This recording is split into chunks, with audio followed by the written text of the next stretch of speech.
So security is a tool of separation. And we have to find ways to recognize that when Amalek comes and does attacks, it's the purpose of the attacks is for us to build higher walls and create more security and more barriers. So the solution is, incredibly, it's the exact opposite.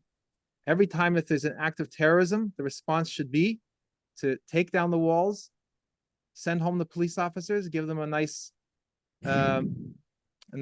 thank you, and completely reverse the process so that instead of the Jews withdrawing and the non-Jews feeling that the Jew is less approachable, it should be the opposite. You have to realize that that's being created. We have to become even more available, more accessible, let everybody in, and realize the key is also, you're going to say, what kind of security risk is that, Rabbi?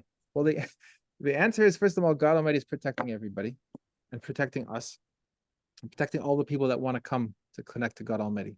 But even the person who's lost sight of God Almighty and at this moment in time has, God forbid, a negative plan, if he comes to a place where he is truly spoken to as he really is, that he's created in God Almighty's divine image, and that is going to touch that person.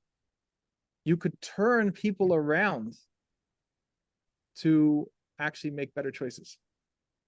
But you can only turn people around if you're in contact with them.